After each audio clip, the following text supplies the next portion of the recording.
Bom, como eu não falei nada até agora, bom, então, eu acho muito importante esses conceitos, ainda que eu acho difícil. Mas eu tento há muito tempo encontrar uma forma, que alguns que já estudam comigo já conhecem, de apresentar isso para vocês. A maioria do que a gente está vendo aqui, eu acredito que a maioria também nunca viu. E se viu, passou meio rápido. E se já viu, é bom que a gente troca. E a gente vai entrar no dois pontos importantes sobre este grupo. Primeiro, uma diferença dos outros, né? Por que que eu não chamei de curso? Porque quando eu dou um curso, eu quero formatar uma ideia e passo ela para vocês, do começo, meio e fim. Quem já fez aquele famoso, quem já fez sabe, né? Quem me conhece sabe. Quem já fez curso comigo sabe que a ideia é essa. Começo, meio e fim e vou apresentar alguma coisa para vocês. Isso daqui são teorias e ideias que existe uma formatação, existe uma base, claro, em Lacan, em milhões de pessoas, mas ainda está em andamento, tem muita coisa para evoluir.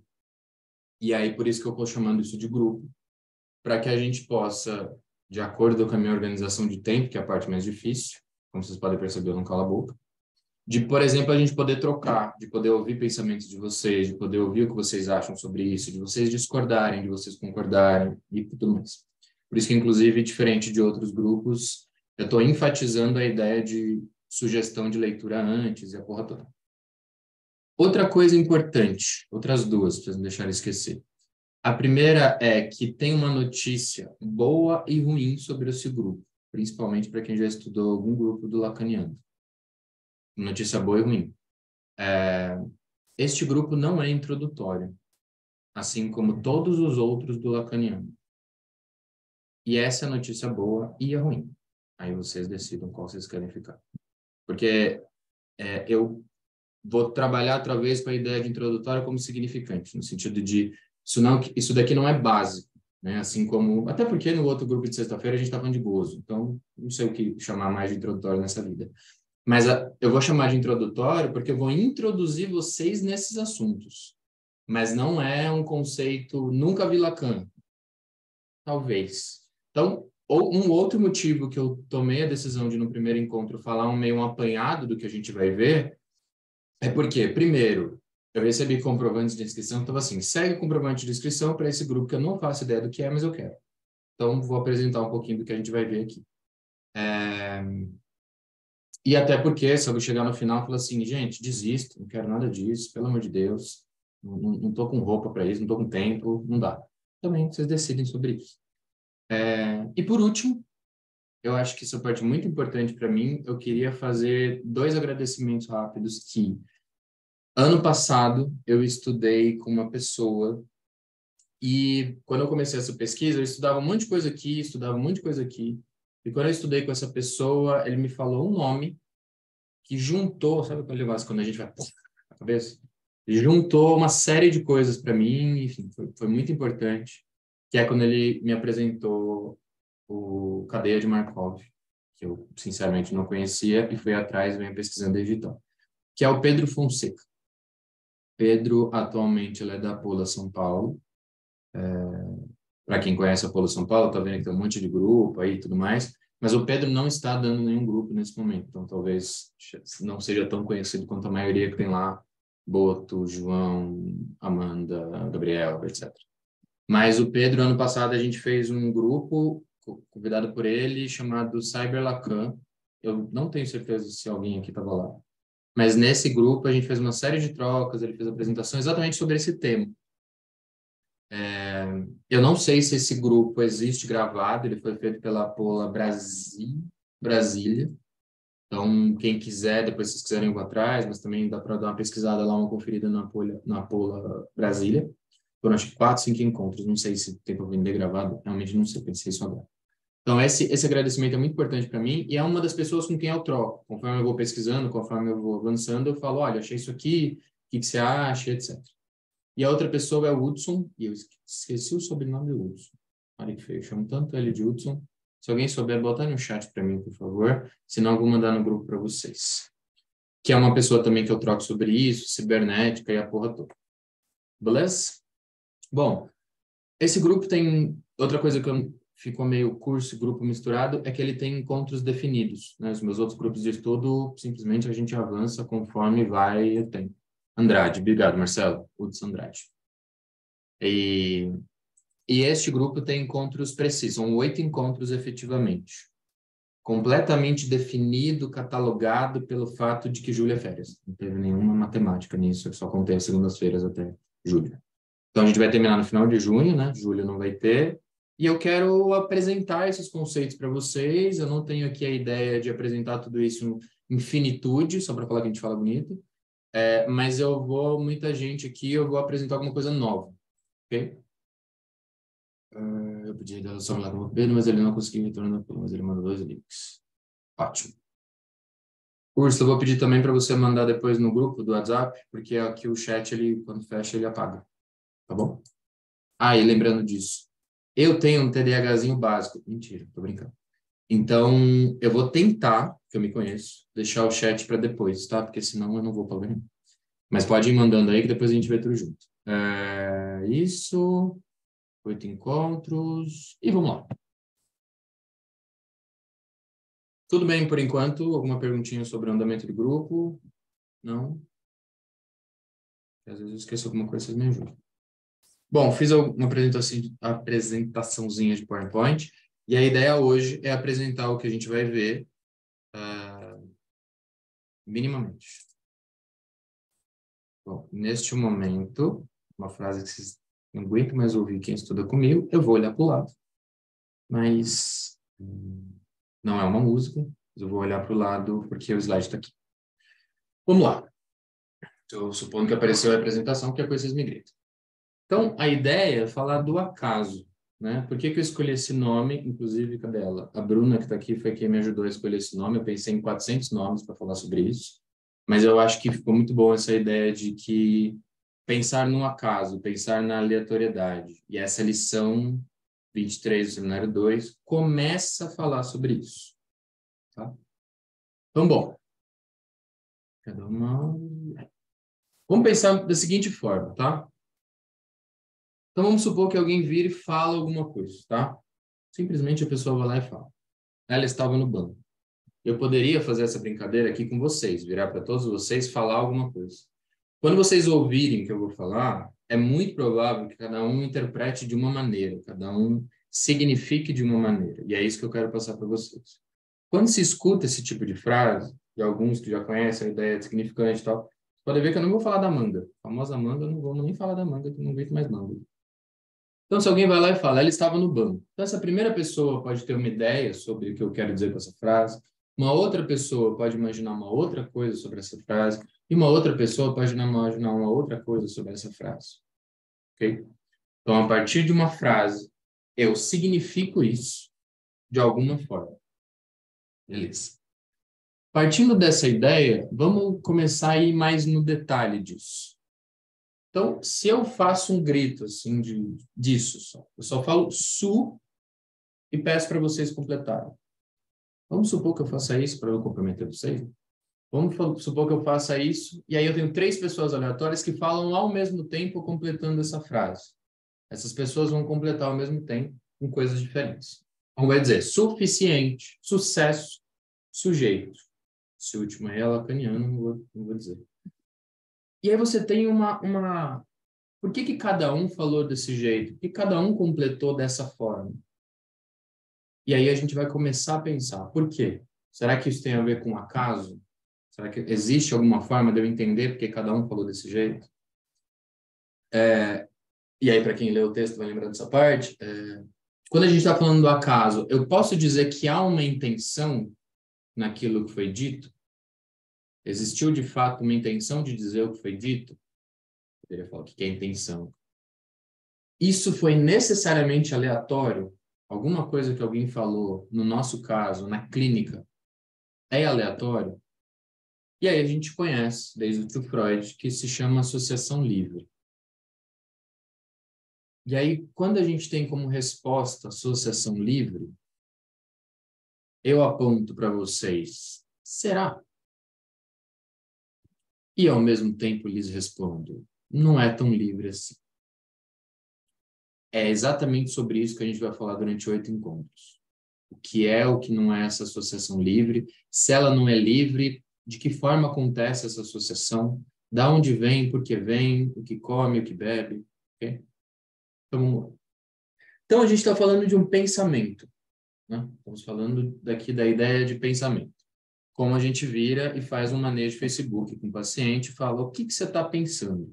Os mais novos nem vão entender, porque o Facebook está em desuso, precisa inventar um termo melhor. O que que você está pensando? Quando você vira para alguém e fala a ideia de pensamento, o que que você está pensando? A gente vai pensar, bom, então a ideia é que alguém vai falar realmente o que está pensando. Não é bem assim. Então vamos pensar, né? Será que seria uma ideia de que quando alguém pensa e me fala em associação livre, está tirando ali de dentro de uma caixa de Pandora, onde necessariamente estão guardados todas as questões reprimidas de um paciente, todas as suas questões que ficam ali recalcadas e escondidas, esquecidas de si mesmo, um saber que não se sabe, logo está recalcado, recalcado como um saco escuro, um saco de lixo, blá, blá, blá, onde saem todos os demônios, blá, blá, blá, como diz Flávia Dutra. Pelo menos do ponto de vista lacaniano, não. Essa não é a ideia. Não é necessariamente acessar um conteúdo que está em um determinado lugar. A própria ideia de lugar já confunde aqui. É o que a gente vai trabalhar. Ah, está no lóbulo frontal. Às vezes, não sei se isso aconteceu com você, já aconteceu numa história estudando psicanálise, alguém fala assim, isso vem do inconsciente. Quando a pessoa aponta, tem que estar vendo isso aí. E aí, o que eu quero mostrar para você, a gente vai estudar se isso não vem do pensamento, se isso não vem de um lugar específico, como que eu posso acessar isso? Você pode perceber que como eu posso acessar é diferente de perguntar em que lugar está isso. Porque se eu defino um lugar, eu vou até lugar, acesso e acabou. Ok? Se for quase um século retrasado, a gente poderia falar, inclusive, da ideia de hipnose, por exemplo. A hipnose eu tenho acesso, porque eu tenho acesso a um lugar que eu não tenho acesso normalmente, blá, blá, blá. Não é mais ou menos isso. Então, vamos pensar o seguinte, naquela lógica lá de que cada um falou um pouco, né, o que vem à cabeça, se eu fosse esquematizar o que aconteceu ali, eu teria, né? Eu falei sul, e aí eu tenho uma pessoa que trouxe suficiente. E me trouxe, ela criou necessariamente uma frase, ela continuou uma frase, e ela concatenou, organizou, encadeou esta frase, essa palavra, perdão, encontrando uma outra palavra. Eu posso encadear também desse jeito, partindo do mesmo ponto, eu aponto para sucesso e eu criei uma outra palavra. Sujeito, mesma coisa. Ok? Então, isto daqui é diferente disso. Este acesso aqui é organizado a partir de um determinado início, a partir de uma determinada cadeia. E agora, vamos chegar no tio Lacan.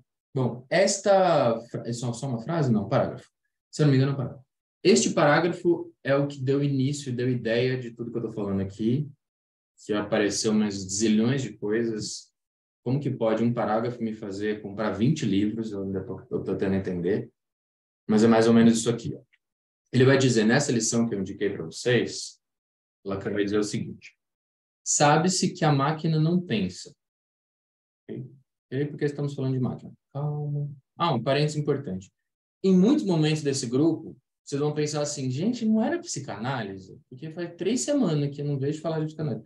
Vai parecer isso, mas não se preocupa, tá? A ideia é que eu vou fazer uma amarração fora e depois tentar introduzir isso na psicanálise. Muitas vezes vai parecer estranho. Sabe-se bem que a máquina não pensa. Nós é que a fizemos. E ela pensa o que lhe mandamos pensar. Mas se a máquina não pensa, está claro que nós mesmos também não pensamos quando efetuamos uma operação. A gente não está falando de pensamento, tá? Seguimos exatamente os mesmos mecanismos que a máquina. Quem leu a lição vai lembrar do termo mecanismos na lição. O importante aqui é dar-se conta de que a cadeia de combinações possíveis do encontro pode ser estudada como tal. Uma ordem que subsiste em seu rigor, independente de qualquer subjetividade. Ou seja, quando tem uma historinha muito antiga. Quando eu era muito jovem, faz muito tempo, eu estava lendo um livro sobre lógica de programação. E eu nunca esqueci que na introdução desse livro, muito bom, inclusive, estava escrito assim, lógica de programação é a lógica que você usa para programar um software, esse tipo de coisa, tá? Sites, a porra toda. E aí estava escrito assim, eu não lembro nada desse livro, eu lembro essa parte. Ele fala assim, as máquinas são burras. O computador é burro. Simples assim. Se você não disser o que a máquina tem que fazer, ela não faz. Então, ela é completamente dependente. Se a gente pular alguns anos, a gente pode chegar na ideia de que você pode programar uma máquina para organizar informações de um jeito que praticamente pareça que ela está respondendo as coisas sozinha. Mas, no fundo, se você não disser para uma máquina, use essas informações aleatoriamente, ela não vai usar essas informações aleatoriamente. Então, no fundo, a base é sempre a gente, quem programa, ok? Atualmente, quando eu comecei a estudar isso, eu não tinha. Atualmente, a gente pode brincar de chat GPT aí, que é a mesma lógica. Então, beleza. A máquina não pensa, a gente programa ela para fazer alguma coisa. Quem mexe com Excel, por exemplo, pode chegar nessa ideia. E o que o Lacan está fazendo um paralelo durante toda essa lição e a maior parte desse seminário é esse paralelo, dizendo a lógica inconsciente funciona dessa mesma forma. O sujeito, eu vou alterar a palavra, o paciente, a pessoa, não diz alguma coisa ou faz a partir de um pensamento. Há uma cadeia de associações repetitivas que faz fazer o que se faz. Felipe, é como se a gente fosse programado pelo inconsciente. Se a gente fosse ser muito simplista, essa é a ideia que a gente vai apresentar aqui. E essa é a ideia que eu quero apresentar, no fundo, qual o objetivo dela? É entender a escuta que a gente tem na clínica. Eu posso dizer para vocês, por exemplo, qual é a minha escuta clínica. Como eu funciono na minha escuta, tanto como analista como supervisor, por exemplo. Todos os encontros vão passar para vocês essa ideia. Ok? Beleza. Então, vamos continuar nisso daí da máquina não pensa, etc. Então, vocês lembram daquela ideia que eu fiz aqui, né, de um pensamento aleatório, necessariamente foi encadeado dessa forma, literalmente desenhado dessa forma, né? Eu só esquematizei aqui em slide o que necessariamente foi dito, ok? Para se construir alguma coisa, no caso, uma palavra. Eu posso, por exemplo, continuar nisso daqui, chamando isso de significantes? Posso. Então, quer dizer que este primeiro significante S1 se encadeou com o significante S2. E essa parte do S3 eu diria até agora que está errado, porque não é uma continuação da mesma, é só um resultado. Okay? Ficaria no S1 e S2. Então, quer dizer que eu posso escrever desta forma? Posso. Para quem já conhece, para quem não conhece, eles apresentam cadeia significante. Okay? Esta é a cadeia que ordena uma fala, que ordena um discurso, por exemplo. Então, eu estou pegando a mesma coisa que foi dita aleatoriamente e estou dizendo que existe uma ordem, uma organização dela. Ok? Ou seja, prestemos atenção nesse slide. Primeiro, porque ele é muito importante. Segundo, porque ele deu um trampo para fazer. Tô brincando. Mentira, mas não é tão relevante assim para vocês prestarem atenção, mas é legal, porque dá muito trabalho. E eu vou passar bem devagar, porque eu quero que demore o mesmo tempo de explicar. É tipo quando você cozinha, sabe? Leva 2 horas fazendo um prato e 20 comendo. Não acho justo isso, não está nem certo. Ou quando você faz 2 horas de esteira e come um sonho de valsa que passou tudo que você correu na esteira. Também uma conta que nem encaixa. Essas coisas estão muito erradas. Mas vamos lá. Voltando. Então, vamos pensar o seguinte, como que funcionaria essa cadeia significante no sentido puramente didático se eu fosse organizar uma fala ao mesmo tempo que eu desenho ela, ok? Vamos lá. Então, o primeiro significante, sujeito. Beleza, consegui encontrar uma palavra. Continuando isso, beleza. A partir do mesmo significante, eu posso apontar para outro, como eu fiz lá no começo. Então, aqui eu tenho suficiente. Outro encadeamento partindo do mesmo significante. Tudo bem? Isso. Vamos continuando. Sucesso. É aquilo que vocês viram no começo, tá? As falas aleatórias. Este daqui, todos esses encadeamentos vão definir uma palavra, tá bom? Só estou dizendo como funciona uma cadeia. Vamos continuar? Eu posso, então, continuar essa cadeia associando mais? Posso.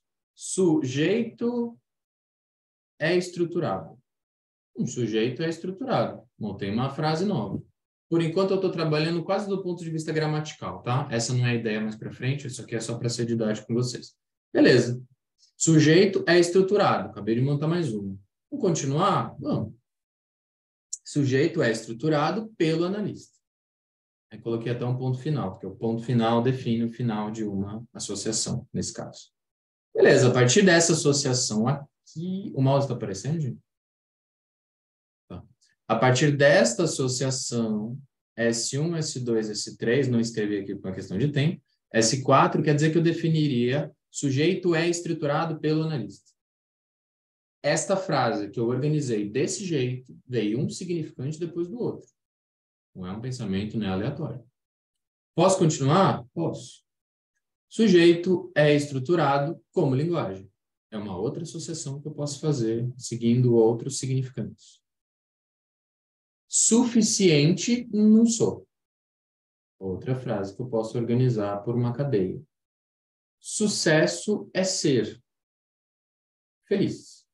Papos coaching agora. Sucesso é ser feliz. Frase clássica, padrão coach. Ou sucesso é ser rico. Também padrão coach. Outra frase organizada. Só para vocês verem como eu posso fazer quebras em qualquer momento. Quebras ou escansões. Sujeito lacaniano. Outro encadeamento que aconteceu ali.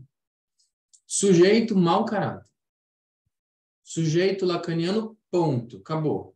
É isso que eu queria dizer. Ou sujeito lacaniano, o povo chato. Outro encadeamento que eu consegui. Entende? Qualquer fala em absoluto na análise, senão vocês vão ficar muito doidos. Na clínica, ok? Escutando um paciente, você pode escutar uma frase, compor isso como uma ideia, um pensamento, e continuar apoiado nesse pensamento e seguir uma escuta, que a gente chama de escuta imaginária, ou você pode entender o que o paciente disse dessa forma, estruturado deste jeito. Não estou dizendo que 100% da fala de um paciente, quase como se você estivesse digitando literalmente o que todo paciente fala, vocês vão fazer essa organização. Até porque a gente está falando de organização de significantes. E algo passa a ser significante quando você decide. Bom, esta palavra ela está aparecendo sempre. Deixa eu ver qual é a organização que ela aparece. Qual é a concatenação que ela aparece. Aí é um outro esquema. São coisas que a gente vai falando no grupo. Ok? Isso daqui é só para vocês verem. Se eu colocar essa foto direto, assim, sem fazer a construçãozinha com vocês, falar, meu Deus do céu, o que é isso? Mas como vocês viram passo a passo, vocês vão vendo como é a construção de uma cadeia. Então, o item que vem depois, o item posterior, dá sentido ao item inferior, anterior e etc. Ok? Vamos lá. Então tá. Se necessariamente, pegando aquela primeira parte que o Lacan vai dizer, sabe-se que a máquina não pensa, nós é que a fizemos, e ela pensa o que lhe mandamos pensar. Então tá. Então a gente vai ter que ver como as máquinas funcionam, para a gente poder entender como as máquinas transferem essas informações. E agora eu vou contar uma historinha de um cara que eu gosto, inclusive por N motivos. Não estava lá, mas li muito sobre isso entre filmes. E na Segunda Guerra, os nazistas precisavam fazer a comunicação um com o outro.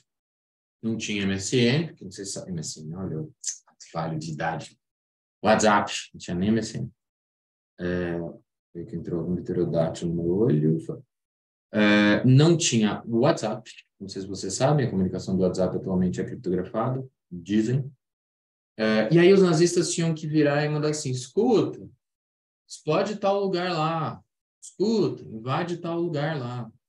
E aí isso aconteceu uma série de guerras, E aí, para fazer essa comunicação, uma das histórias mais famosas é dessa da Segunda Guerra, eles criaram uma máquina famosa chamada Enigma. E o que que essa máquina fazia? Simplificando pra cacete. A ideia dessa máquina era embaralhar as informações, ok? Entender, transformar uma mensagem de forma criptografada, de forma oculta, criando um enigma. Quando esse enigma era criado, eles podiam passar a informação, mandar por alguém, uma cartinha, como correio, coruja do Harry Potter. Quando chega lá no final, e se alguém pega no meio, aliás, eu não ia conseguir ler essa mensagem. Ela estava embaralhada, ela estava criptografada, ok? Só quando se chegava no destino, eles usavam a mesma máquina Enigma para ler essa informação. Então, nazista 1, nazista 2, trocando informações, era dessa forma. Então, eles conseguiam trocar informações desse jeito. E por muito tempo, principalmente no Reino Unido, a galera toda, isso foi um grande problema que eles não conseguiriam ler essa mensagem e tudo mais. Tem até um filme que eu vou indicar depois que ajuda vocês a pensarem nisso. Além de ser um filme muito bom. E aí eles trocavam essas informações, eles nunca conseguiam captar essa mensagem, não conseguiam decriptografar e necessariamente bombardeios e a porra toda. E aí, por muito tempo, tentando entender como essa enigma funcionava. Até que uma das pessoas, pelo menos o mais famoso, a trabalhar numa máquina, né? Primeiro a ideia era trabalhar na decriptografia, que acabou virando uma máquina. Foi o Alan Turing.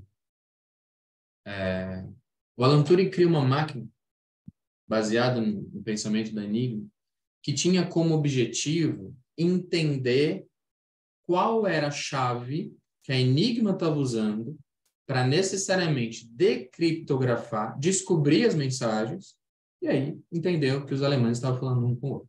Okay? Ele cria uma máquina chamada máquina, que depois ficou conhecida como máquina de Turing, mesmo não sendo só ele que fez.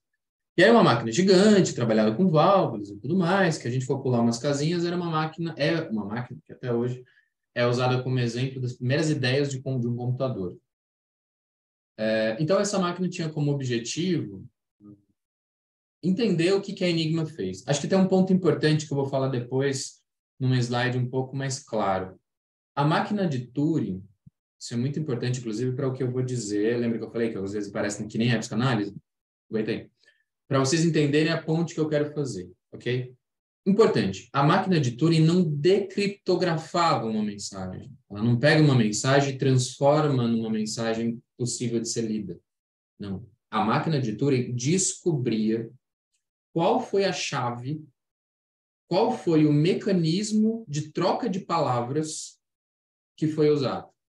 E com o resultado que a máquina de Turing mostrava, aí eu conseguia ler. Fazendo uma analogia muito, mas muito, muito ruim, eu consigo entender, isso daqui está em grego. Então peraí que eu vou perguntar para um grego como ler. Isso aqui eu descobri que está em latim. Peraí que eu vou perguntar para muitos, mas vai aparecer um slide um pouco mais simples. Isso é importante, tá? Da gente não achar que a máquina em si transforma a mensagem por si só. Ela simplesmente me mostrava como. Essas 4 letras são muito importantes para a gente na clínica. Como? Beleza.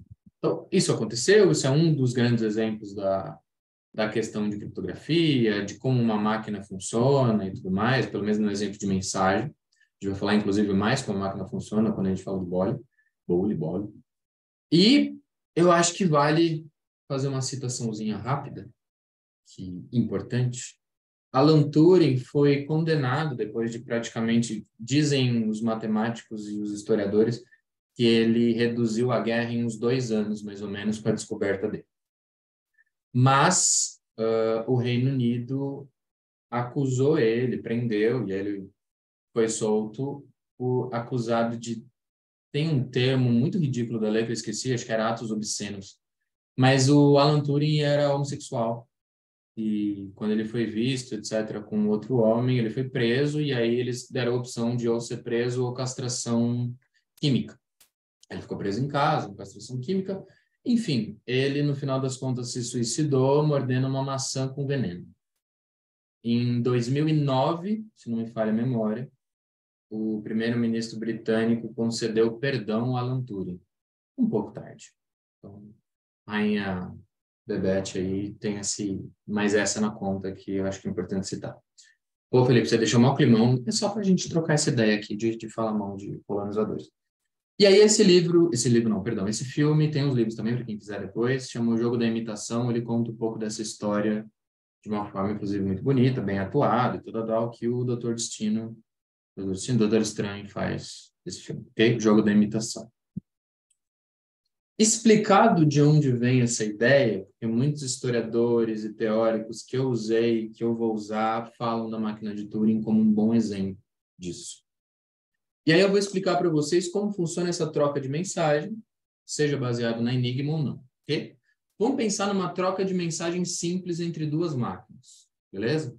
Vamos pegar uma frase aleatória. Tirei uma frase, sei lá, do nada, uma frase aleatória. Vamos dizer que eu preciso falar, um vai mandar uma mensagem para o outro dizendo o seguinte: fala que as joias foram presente. Uma frase aí que me veio. E aí eu mando essa mensagem para o outro. Quando chega no destino, essa mensagem chega claramente. O problema é que se alguém captar essa mensagem no meio do caminho, dá ruim. Pode acontecer de dar ruim. Porque é uma mensagem, enfim, como qualquer outra, mas qualquer mensagem pode dar ruim. Então, como é que eu posso fazer essa troca de mensagem? Só um paralelo, um exemplo, para quem quiser sempre se interessar mais. Tem uma prática chamada sniffer, que, por exemplo, você pode ir num café, lá no Starbucks da vida, um café qualquer, você conecta naquele Wi-Fi público. Existem softwares que fazem isso e tudo mais, chamado sniffer, onde você se conecta numa rede pública aberta e aí você pode snifar uma rede. O que significa isso? Um software, ele começa a captar todas as informações que estão trafegando naquela rede. Você dá play ali, ele começa a... aparece numa tela tudo que está escrito. Se não tivesse criptografia, ou em redes que não tem criptografia, quando aparece toda essa mensagem, a mensagem aparece claramente ali escrita, nesse softwarezinho que fica pesquisando uma rede. Você vai lá num café, conecta na rede pública, aperta REC, ele começa a gravar as informações que estão trafegando, e você consegue encontrar ali, se alguém, por exemplo, mandar uma mensagem para o outro, consegue ler essas mensagens. O fato de ter uma criptografia faz com que essas mensagens sejam lidas, mas ela vai aparecer toda embaralhada. Fecha, momento curiosidades hacker. Então vamos pensar aqui, como seria então e como funciona uma troca de mensagem criptografada? A maioria das mensagens hoje, quando a gente fala de um computador, é criptografada. O que isso tem a ver com psicanálise? A gente chega lá. Então vamos fazer a mesma lógica dessa troca de mensagens criptografada. Como funcionaria? Esta mensagem desse jeito chega ao destino totalmente embaralhada. Okay? E se ela chega embaralhada, sucesso, maravilha, ninguém vai ver. Como que acontece essa mensagem criptografada? Mensagem dita, colocada em qualquer meio de comunicação, é aplicada uma chave nela, uma chave que a gente vai chegar nisso. Vamos usar só esse nome agora, porque tem chave privada, chave pública, vamos guardar só a chave. É aplicada uma chave que embaralha isso, e esta chave criptografa essa informação, que é, por sua vez, enviada, mesmo que essa mensagem seja pega no meio do caminho, ninguém vai conseguir ler. Quem já teve troca de cartinhas no ensino médio para o professor não pegar, sabe do que a gente está falando. Se não fizeram, dá tempo ainda. E essa mensagem, quando chega no destino, precisa usar a mesma chave para ser lido. E aí eu consigo ler a informação, sucesso. Ok? Beleza. Vamos pensar numa aleatoriedade aqui para fazer essa ponte, que é o que eu quero dizer com chave. Imagina que nós temos o alfabeto. Simples assim, ok? E aí eu tenho uma mensagem que eu quero passar. E a mensagem vai usar esse alfabeto, só que ela está embaralhada. Vocês não conseguem ler essa mensagem. Pelo menos assim espero. O que vocês vão precisar para ler essa mensagem? Uma chave, também conhecida como senha. Felipe, por que você usa a palavra senha? Porque o Lacan usa essa palavra no Nomes do Pai. Então, estou começando a fazer uma ponte aqui, só para vocês verem que eu ainda sou psicanalista e ainda estou falando de psicanálise. Então, é uma chave. Ou seja, com essa chave, quer dizer que eu consigo ler essa mensagem? Sim. O que significa 2? Eu usava esse tipo de chave na escola. Mas tem vários outros possíveis. Vamos pegar essa mensagem, vamos pensar assim, 2, e eu poderia colocar -2, que é, você vai mudar 2 posições no alfabeto para cada letra da mensagem. Então, aqui a gente está falando do N, 2 para a esquerda, L.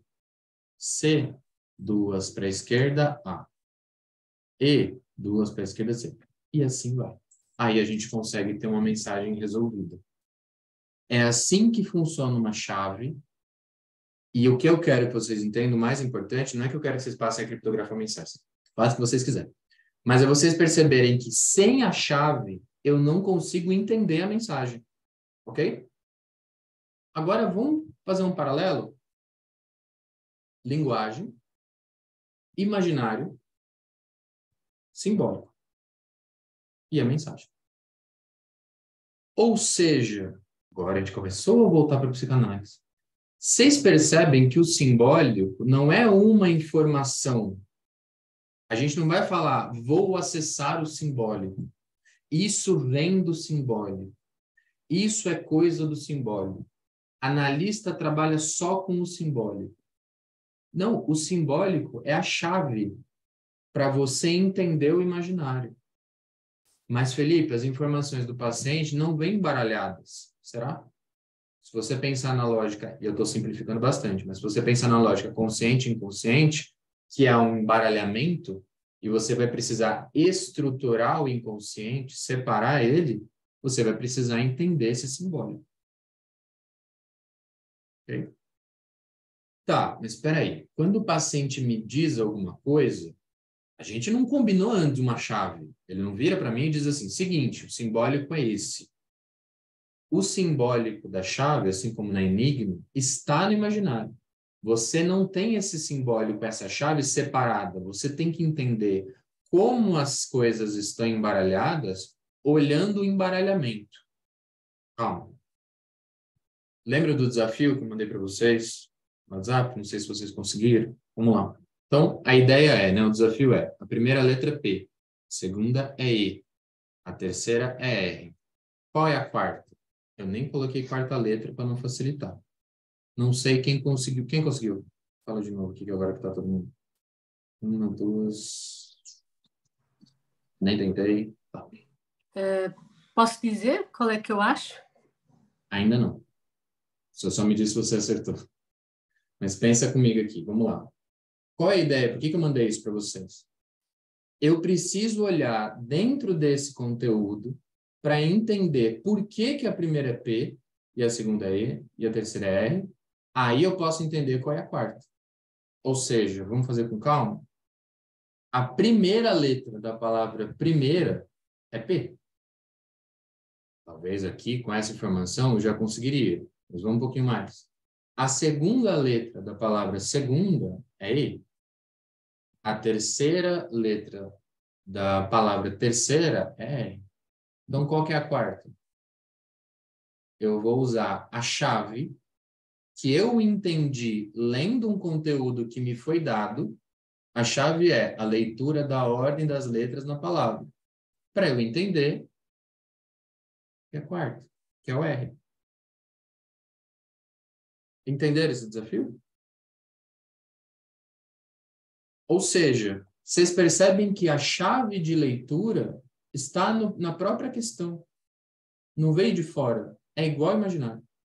Quando o imaginário, o paciente vem, me traz uma informação, me traz uma informação, me traz uma informação, a partir, quem viu a aula de matriz simbólica vai lembrar da história do McDonald's. A partir do momento que eu acesso o imaginário, eu não preciso acessar nenhum simbólico. Acessando o imaginário, eu consigo entender como ele está organizado. A partir dessa estrutura, eu poderia virar para vocês e dizer assim, qual é a quinta? Vocês conseguiriam me responder. Qual é a sexta? Vocês conseguiriam me responder. Sexta, conseguiriam? Não, porque não tem sexta. Entende? Então, necessariamente, o que eu quero dizer é isso. Quando vocês recebem o imaginário do paciente, o paciente está simplesmente dizendo, você já entendeu na escuta qual é a estrutura daquele discurso. Pelo menos em teoria. A gente vai ver isso, inclusive, com o caso clínico. Eu vou avançar um pouquinho só para tentar apresentar tudo que eu quero. E aí, bom, baseado nisso, tem na própria lição, o Lacan vai dizer, né, aquela frase lá, né, sabe-se que não pensa, nós é que dizemos, ela pensa o que lhe mandamos pensar, mas se a máquina não pensa, está claro que nós mesmos também não pensamos quando efetuamos uma operação. Seguimos exatamente os mesmos mecanismos que a máquina. O importante aqui é dar-se conta de que a cadeia de combinações possíveis do encontro pode ser estudada como tal, como uma ordem que subsiste em seu rigor, independente de qualquer subjetividade. E ele também vai dizer, na carta roubada, o seguinte: onde se exprime que não é por falta de uma virtude, que seria a consciência humana, essa tal consciência, fazendo um paralelo com o inconsciente, que nós recusamos a qualificar de máquina de pensar, aquela que atribuímos tão miríficos desempenhos, ou seja, a gente não considera a consciência tão magnífica, incrível, como umas máquinas de pensar, mas simplesmente porque ela não pensaria mais que o homem pensa, em seu status comum, e essa é a melhor parte, sem por isso deixar de estar exposto aos apelos do significante. Um suposto pensamento está sempre relacionado aos apelos do significante, é o que Lacan vai chamar em outros lugares de lei significante. A palavra lei não é à toa. Ou seja, mas Felipe, onde a gente vê esse paralelo, essa caralhada toda? Em vários lugares. Entre eles, o Lacan literalmente desenha. Isso, isso aqui não é Lacan. Isso. Isto daqui está no texto da carta roubada, chama Rede 1.3, alguns de vocês devem ter visto, nem que seja foto. Isso aqui também. Isso, que é alguma coisa que a gente vai ver, chamada cadeia de Markov, é um exemplo de como eu consigo fazer toda essa amarração significante para entender o cara. Como eu consigo ler um caso. Isso daqui são exemplos dessa cadeia de Markov. Isso daqui veio de um cara chamado Claude Shannon.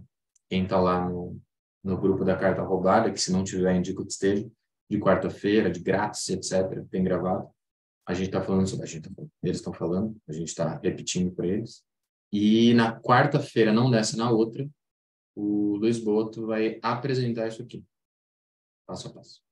Não sei se cabe colocar dentro desse grupo, se tiver tempo eu vou colocar. Mas a nossa ideia é chegar no entendimento disso, para entender tudo que eu estou falando até agora.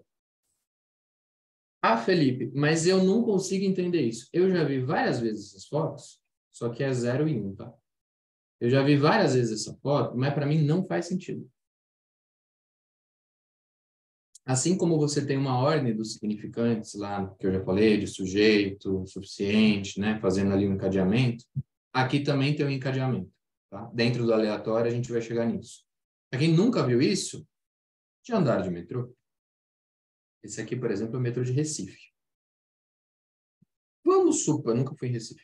Vamos pensar o seguinte, tem uma estação aqui chamada Recife. Vamos pegar outra. Eu tenho uma estação aqui chamada Barro, ok? E aqui eu tenho uma estação chamada Shopping. Eu posso sair dessa estação, e vamos supor, quem tem criança, o chão é larva, tá cheio de zumbi lá em cima, você não pode sair do subterrâneo, tá? Só usando o metrô, que fica debaixo da terra, eu consigo sair de Barro e ir para essa estação chamada Shopping? Não. Eu preciso sair dessa estação e ir até uma tal de Joana Bezerra para depois ir para uma estação Shopping.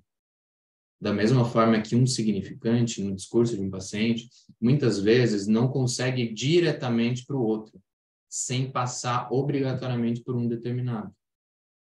Isso é a rede 1.3, isso é uma cadeia de Markov. Quando o paciente está dizendo alguma coisa para você, você vai perceber que sempre que ele diz X, ele coloca antes tal nome, tal pessoa, tal... Por que será? Por que ele não consegue dizer essa amarração? Isso é um discurso, isso é um relato, isso é um texto. Ou, para quem quiser complicar mais ainda, aqui é o mapa limitado e reduzido do metrô de São Paulo. É a mesma lógica. Não consigo passar dessa estação para essa sem fazer uma baldeação. A lógica significantes em um texto é igual. A parte boa é, assim como o exemplo que eu falei do enigma, um depois do outro, lá o P, o E e o R, ela se repete. E quando se repete, fica mais fácil de você identificar os padrões.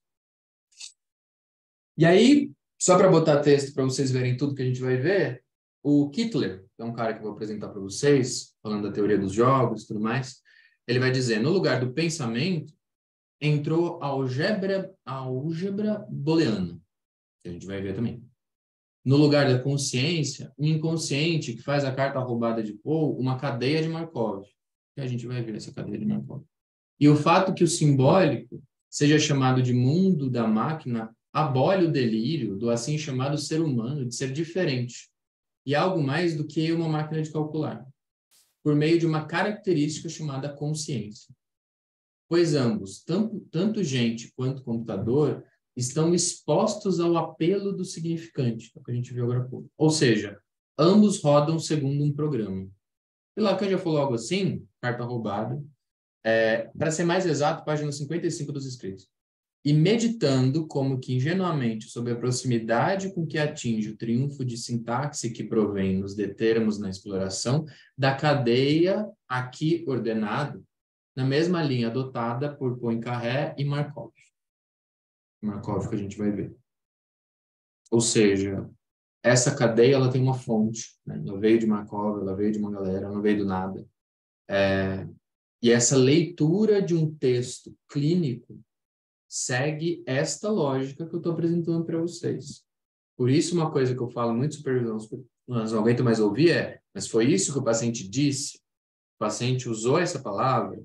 Algo que eu faço, por exemplo, em sessão. Eu viro o paciente e falo assim, mas por que está usando esta palavra? De onde vem? Quando eu estou perguntando de onde vem, eu não estou perguntando, minha mãe me disse aos 12 anos. Pode ser que venha. Mas eu conto que, aleatoriamente, em associação livre, o que vai vir depois está encadeado.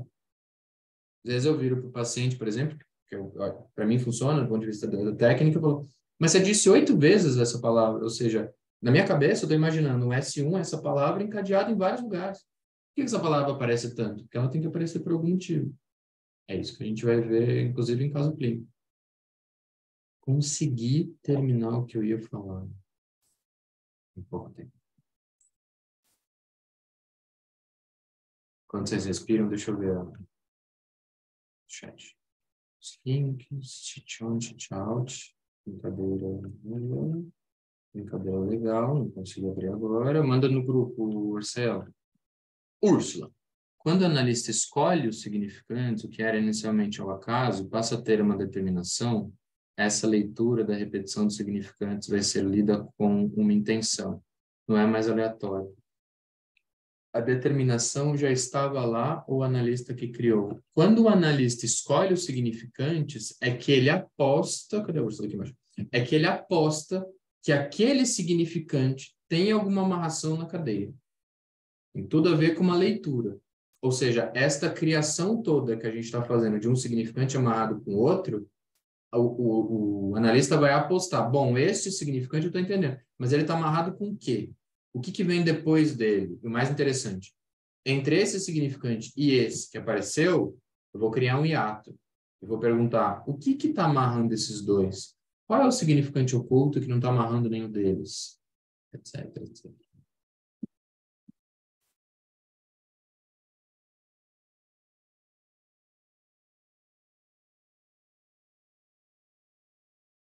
E aí?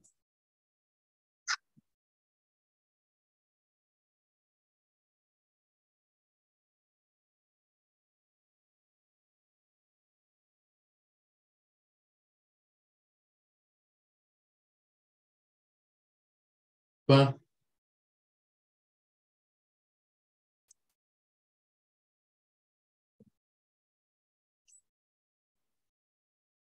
Tudo bem, gente? Só para Larissa, quebrar o gelo, eu achei sensacional, tá? Mas assim, eu sou engenheiro, então estou razoavelmente familiarizado com a lógica. Então eu sou, não tem muito a acrescentar assim nesse aspecto.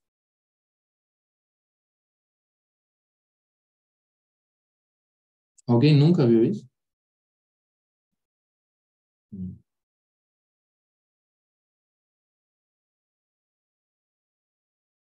Essa é, né, a ideia muito superficial de tudo que a gente vai ver. Como a gente tinha muito pouco tempo, eu durante 50 minutos, a ideia é mostrar para vocês, para falar, é isso que a gente vai ver. E aí, durante os encontros, eu vou passar, a gente vai ter encontros específicos sobre cada tema. A gente vai ter um encontro que a gente vai falar de uma tal de cadeia de Markov. O que é isso? Como eu faço uma cadeia de Markov? O Markov, por exemplo, foi um cara que, se não me engano, 1907, não tenho certeza. Obrigado, Thaís. Markov é um cara que ele pegou um poema russo e começou em 1907 no teu computador. Então, ele começou na mão a amarrar, letra por letra, quais eram as letras que se amarravam mais com as outras. E aí ele começou, te deu acho que 20 mil letras, ele fez essa amarração. Esses dias, numa certa madrugada, eu fiz uma cadeia de Markov, tentei fazer cadeia de Markov com Fernando Pessoa e Clarice Lispector. Mas a parte boa é que hoje em dia tem site que você bota o texto lá, ela faz sozinha. Que é para amarrar, olha, o ovo e a galinha, ela sempre amarra ovo com a palavra tal, aqui tantas vezes. E aqui tantas vezes. Então, quer dizer que a gente tem que fazer cadeia de Markov com o paciente diz? Sim e não. Vou dar um exemplo muito simples para só apontar uma coisa que vocês já conhecem. Essa rede 1,3 que vocês viram nos desenhos, tem ligação com a cadeia de Markov? Tem ligação? Ela é a base da base do grafo do desejo, por exemplo. A gente entender por que que aquilo é feito daquele desenho não é aleatório. Então, isso vem daí. Pode ser que o grupo continue. Você diz, Isabela, você diz depois de agosto? Isabela já preocupada que não vai entender. Fala, deixa eu ver se eu tenho mais tempo aí em agosto. Talvez. Depende do que acontecer no caminho, talvez eu continue.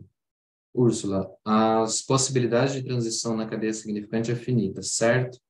Em determinadas possibilidades. Ela começa finita e a análise permite o paciente, por exemplo, criar novas associações. Que, em outras palavras, eu poderia dizer, é passar do andar de baixo do gráfico de cima. Às vezes você tem um paciente que fica repetindo a mesma coisa, vocês vão para a supervisão e usam frases como, mas não sai do lugar. Ou uma frase clássica, né? Ah, esse caso está patinando. O que é isso? É quando isso fica se repetindo. A ideia aqui é mostrar, construiu isso para saber para onde se sai.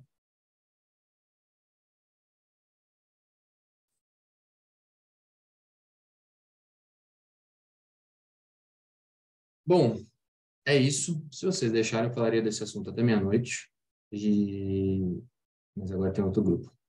Mas a gente continua semana que vem. Quem não leu a lição, sugiro que leia. E depois eu vou passando mais informações lá no grupo. Boa, Ursula, pode pôr, por favor. Fazer um comentário. Eu coloquei aqui no chat, aí o Felipe pediu, eu mandei lá no grupo, né? Eu já brinquei muito disso. Eu acho muito legal e ajuda a se familiarizar com isso, com as técnicas de codificação e decodificação, né?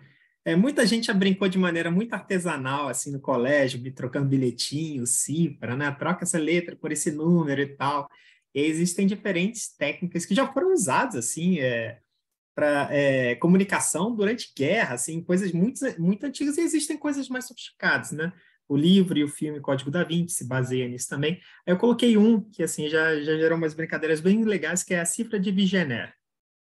Aí tem lá um site, inclusive, que você coloca uma chave, né, a senha, que codifica um texto que você quiser, vai cuspir um determinado outro, e vocês podem brincar aí de como é que quebra código, né? O legal, na verdade, é quebrar o código.